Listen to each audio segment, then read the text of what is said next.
নমস্কার, Olympic YouTube চ্যানেলে শ্রীকৃষ্ণ লীলার ধারাবাহিক পর্বে আপনাকে স্বাগত জানাই। আজকের পর্ব শ্রীকৃষ্ণের মথুরা প্রবেশ। চ্যানেলে যারা নতুন তাদের অনুরোধ জানাবো চ্যানেলটি সাবস্ক্রাইব করে শ্রীকৃষ্ণ লীলার ধারাবাহিক পর্বগুলি শ্রবণ করুন। আসুন আজকের পর্ব শুরু করি শ্রীকৃষ্ণের মথুরা প্রবেশ। অক্রূর যখন স্তব করছিলেন, ঠিক সেই সময় একজন দক্ষ অভিনেতা যেমন তার পোশাক পরিবর্তন করে নিজ রূপ ধারণ করে, ভগবানও সেই রকম জল থেকে অদৃশ্য হলেন। বিষ্ণুমূর্তি অন্তর্হিত হলে অক্রূরও যমুনার জল থেকে তীরে উঠে পড়ল। ক্রিয়াকর্মের অবশিষ্ট অংশ সমাপ্ত করে শ্রীকৃষ্ণ এবং বলরামের রথের নিকটে এসে তিনি বিস্ময়াবিষ্ট হয়ে পড়লেন। অন্তরিক্ষে বা জলে আশ্চর্যজনক কিছু অক্রূর দেখেছে কিনা শ্রীকৃষ্ণ এই প্রসঙ্গে তাকে জিজ্ঞেস করলেন। তখন অক্রূর বলল, হে প্রভু, অন্তরিক্ষে জলে বা স্থলে যা কিছু আশ্চর্যজনক ঘটনা এই জগতে ঘটছে, বস্তুত তা সকলেই আপনার বিশ্বরূপে প্রকাশিত হয়েছে। তাই আপনাকে দর্শন করে সব আশ্চর্যজনক জিনিসই আমি দর্শন করে ফেলেছি। তারপরে আর কিছু বাকি আছে কি? এই বিবৃতি থেকে এই বেদ বাক্য প্রমাণিত হচ্ছে যে যিনি শ্রীকৃষ্ণকে জানেন তিনি সবই জানেন। আর যতই অদ্ভুত জিনিস দেখা যাক না কেন, যে শ্রীকৃষ্ণকে দেখেছে সে সবই দেখেছে। অক্রূর আরো বলে চলল, হে ভগবান, আপনার দিব্য রূপের মতো আর কিছুই অদ্ভুত হতে পারে না। আপনার অপ্রাকৃত রূপ দর্শন করলাম, আর কি দেখার এখন বাকি রইল আমার? এই কথা বলে অক্রূর তখনই রথ চালিয়ে দিল। দিনের শেষে তারা প্রায় মথুরার এলাকায় পৌঁছলেন। বৃন্দাবন থেকে মথুরা যাওয়ার সময় পথটা যারাই শ্রীকৃষ্ণ এবং শ্রী বলরামকে দেখলেন, তারাই তাদের চোখ বারবার তাদের দিকে না ফিরিয়ে পারলেন না। ইতিমধ্যে নন্দ মহারাজ এবং উপানন্দের নেতৃত্বে অন্যান্য ব্রজবাসীরা নদী এবং বনের মধ্য দিয়ে মথুরায় পৌঁছলেন এবং কৃষ্ণ ও বলরামের জন্য প্রতীক্ষা করছিলেন।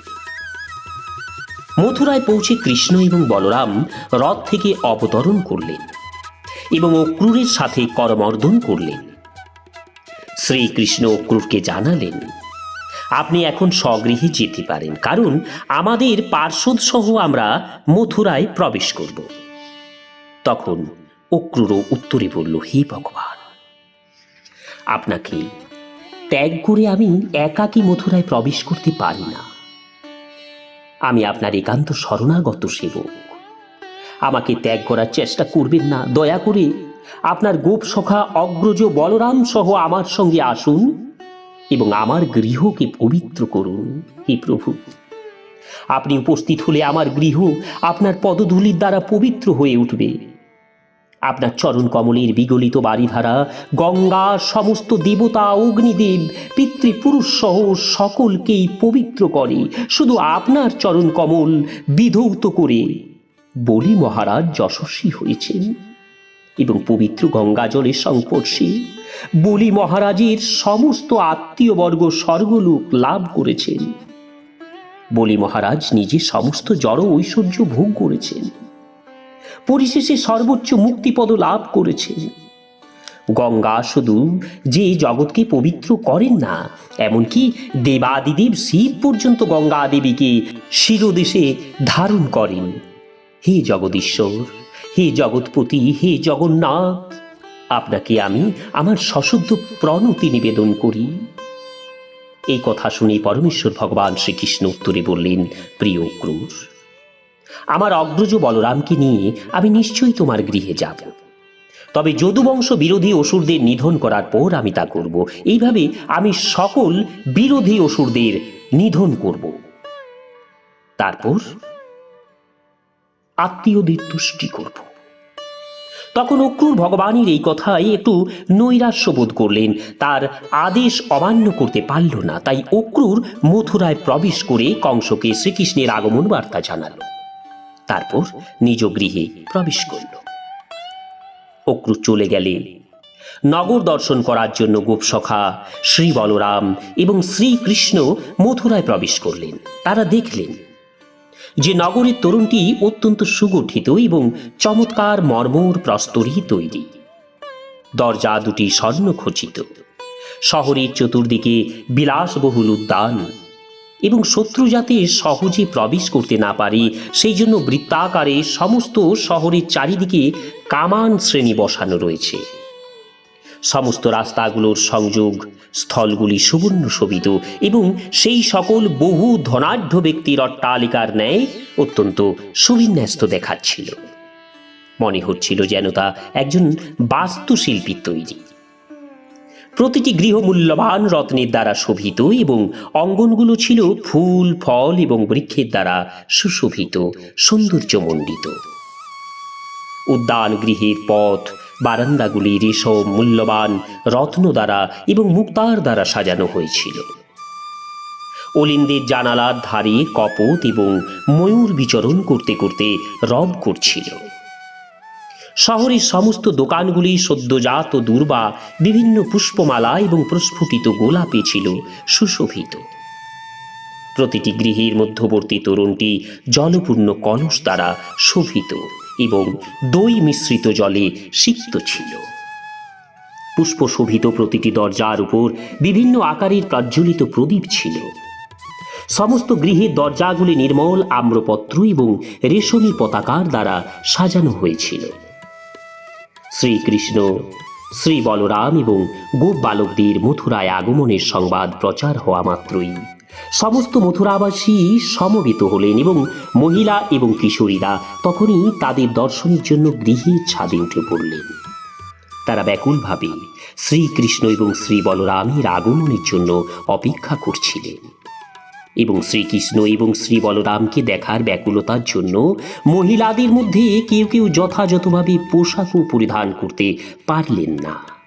কেউ চোখের একদিকে অঞ্জন প্রয়োগ করলেন মাত্র, কেউ এক পায়ে ঝুমুর লাগালেন, আবার কেউ বা একটি কানে কুণ্ডল পরলেন। এইভাবে যথাযথভাবে অলঙ্কৃত বা বেশভূষা না করেই সকলে দ্রুত শ্রীকৃষ্ণকে দেখতে এলেন। তাদের মধ্যে কেউ কেউ মধ্যাহ্নে আহার গ্রহণ করছিলেন, কিন্তু শ্রীকৃষ্ণের উপস্থিতি শোনা মাত্রই তারা আহার ত্যাগ করে ছাদে এসে উঠলেন। আবার তাদের কেউ কেউ স্নানাগারে স্নান করছিলেন, কিন্তু স্নান সমাপন না করে তারা শ্রীকৃষ্ণকে দেখবার জন্য এবং শ্রী বলরামকে দেখবার জন্য ছুটে এলেন। মাতঙ্গীর মতো ধীরে ধীরে যাবার সময় লক্ষ্মীপতি অচিরেই স্মিত হাস্যে ব্রজ ললনাদের হৃদয় অপহরণ করেছিলেন। বহুদিন ধরে মথুরার পুরনারীরা শ্রীকৃষ্ণ এবং শ্রী বলরামের কথা এবং তাদের মহান গুণাবলীর কথা শুনছিলেন এবং তাদেরকে দেখবার জন্য অত্যন্ত উৎসুক হয়েছিলেন। তারা স্মিত হাস্যময় শ্রীকৃষ্ণ এবং শ্রী বলরামকে পথ দিয়ে যেতে দেখে তারপর নাই আনন্দ উল্লাসে মগ্ন হলেন। শ্রীকৃষ্ণ এবং শ্রী বলরামকে সচক্ষে দেখে তারা তাদের হৃদয়কে ধারণ করে যৎপর নাস্তি আলিঙ্গনে আবদ্ধ করলেন, ফলে তাদের প্রেমানন্দে পুলকিত হলেন। ইতিপূর্বে তারা শ্রীকৃষ্ণের কথা শুনেছেন মাত্র, কিন্তু কখনো শ্রীকৃষ্ণকে দেখেননি। আজ তাদের সেই দীর্ঘ প্রত্যাশিত মনোবাঞ্ছা পূর্ণ হল এবং তারা শান্তি লাভ করলেন। তাই ছাদের উপর থেকে মথুরার পুরনারীরা শ্রীকৃষ্ণ এবং শ্রী বলরামের উপর পুষ্পবৃষ্টি করতে লাগলেন। তখন শ্রীকৃষ্ণ এবং শ্রী বলরাম দুই ভাই এইভাবেই পথ দিয়ে যাচ্ছিলেন। তখন প্রতিবেশী ব্রাহ্মণেরা কুসুম চন্দন দিয়ে তাদের অত্যন্ত সম্মানসূচক অভ্যর্থনা করলেন। আর সমগ্র মথুরাবাসী নিজেদের মধ্যে বৃন্দাবনের কথা চিন্তা করে বিস্ময়াভিভূত হলেন, এই ভেবে যে নিশ্চয়ই পূর্বজন্মে তারা অনেক অনেক পুণ্যকর্ম করেছিলেন, যার ফলে শ্রীকৃষ্ণ এবং শ্রী বলরামকে রাখাল বালক রূপে তারা প্রতিদিন দেখতে পাচ্ছেন। এইভাবে মথুরার পথ দিয়ে যেতে যেতে শ্রীকৃষ্ণ এবং শ্রী বলরাম এক বস্ত রজককে দেখতে পেলেন। শ্রীকৃষ্ণ খুশি হয়ে তার কাছে কিছু উত্তম বস্ত্র চাইলেন এবং তাকে প্রতিশ্রুতি দিয়ে বললেন যে তাকে তিনি খুবই খুশি হবেন এবং উত্তম বস্ত্র দান করলে ওই রজক উদ্ধার পাবে। শ্রীকৃষ্ণ ভিখারি নন, তার কোনো বস্ত্রেরই প্রয়োজন নেই, কিন্তু এই অনুরোধের মাধ্যমে তিনি বুঝিয়ে দিলেন যে শ্রীকৃষ্ণ যা কিছু চাইবেন প্রত্যেকের এই শ্রীকৃষ্ণের চরণে তা নিবেদন করতে প্রস্তুত থাকা উচিত। এটাই হলো কৃষ্ণ ভাবনার উদ্দেশ্য। দুর্ভাগ্যবশত এই রজকটি ছিল কংসের একজন ভৃত্য, তাই সে পরমেশ্বর ভগবান শ্রীকৃষ্ণের এই দাবির তাৎপর্য উপলব্ধি করতে পারল না। এইটি হচ্ছে অসৎ সঙ্গের ফল। ভগবান যাকে সৌভাগ্যের প্রতিশ্রুতি দিয়েছিলেন সেই রজক তখনই ভগবানকে বস্ত্র দিয়ে দিতে পারত, কিন্তু কংসের একজন ভৃত্য হওয়ায় পাপী এবং আসরিক ভাবাপন্ন রজক ভগবানকে কোনো বস্ত্রই দিল না। সন্তুষ্ট হবার পরিবর্তে ক্রুদ্ধ হয়ে সে ভগবানের আদেশ নির্দেশ প্রত্যাখ্যান করে বলল, তুমি কে হে যে রাজার বস্ত্র দাবি করছো? তারপর সেই রজক শ্রীকৃষ্ণ এবং শ্রী বলরামকে এই বলে উপদেশ দিতে লাগলো, যা রাজার সম্পদ ঔদ্ধত্য প্রকাশ করে ভবিষ্যতে তা কখনোই দাবি করো না, তাহলে রাজার লোকেদের হাতে তোমরা কঠোর শাস্তি পাবে, তোমরা বিপদে পড়বে, তারা তোমাদের বন্দী করে শাস্তি দেবে। এ সম্বন্ধে আমার ব্যক্তিগত অভিজ্ঞতা রয়েছে। যে কেউ অবৈধভাবে রাজার সম্পত্তি ব্যবহার করে তারাই কঠোর শাস্তি লাভ করে। এই কথা শুনে দেবকীনন্দন শ্রীকৃষ্ণ রজকের উপর অত্যন্ত ক্রুদ্ধ হয়ে করাঘাত করে রজকে শিরচ্ছেদ করলেন। রজক ভূপতিত হয়ে মৃত্যুবরণ করল। এখানে ভগবান শ্রীকৃষ্ণ প্রমাণ করলেন যে তার প্রত্যেক অঙ্গই তার ইচ্ছা অনুযায়ী যে কোনো কার্য করতে সক্ষম। তাই তরবারি ছাড়াই শুধুমাত্র তার করাঘাতের দ্বারা তিনি রজকে শিরচ্ছেদ করলেন। এইভাবে প্রমাণিত হয় যে পরমেশ্বর ভগবান হচ্ছেন সর্বশক্তিমান, অতএব কোনো কাজ করার ইচ্ছা হলে বাইরের কোনো সাহায্য ছাড়াই তিনি তা অনায়াসে করতে পারেন। এই বীভৎস ঘটনার পর রজকের অনুচরেরা তখনই সমস্ত বস্ত্রাদি পরিত্যাগ করে চতুর্দিকে পালিয়ে গেল। শ্রীকৃষ্ণ এবং শ্রী বলরাম তাদের সবকিছু দখল করে নিজেদের পছন্দ মতো বস্ত্র পরিধান করলেন এবং অবশিষ্ট বস্ত্রাদি গোপ বালকদের দিয়ে দিলেন। তারাও তাদের পছন্দ মতো বস্ত্র পরিধান করলেন। যেসব বস্ত্র তারা ব্যবহার করলেন না তা সেখানেই পড়ে রইল।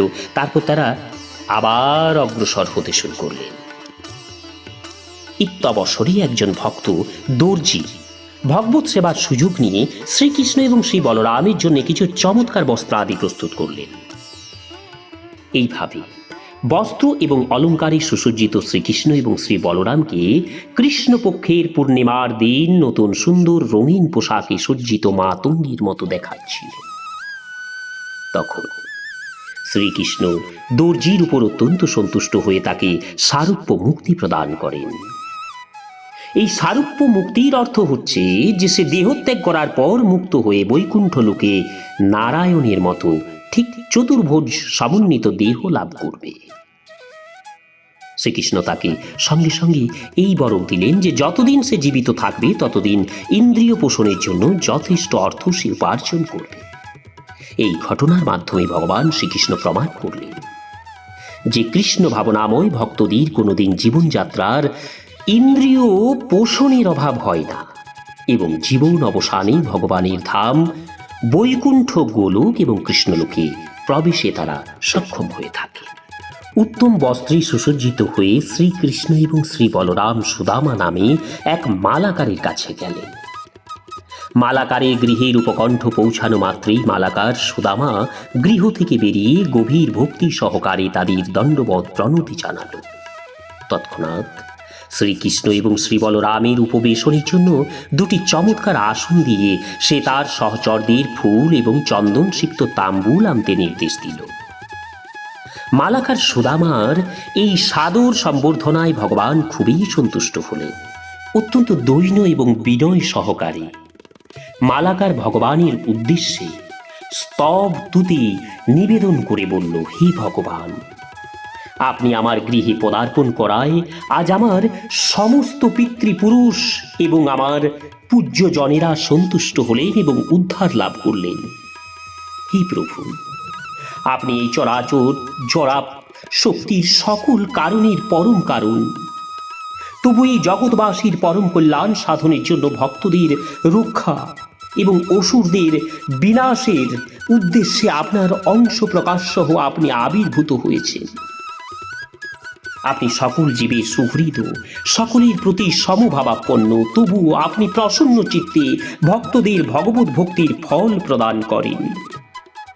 হে প্রভু, আমার প্রার্থনা এই যে কৃপা করে আপনি আমাকে আদেশ করুন কি প্রকার সেবা আপনি আমার কাছ থেকে ইচ্ছা প্রকাশ করেন, কারণ আমি আপনার নিত্য দাস। আমাকে যদি আপনার কোনো সেবা করতে দেন, সেটা আমার প্রতি আপনার এক বিশেষ কৃপা।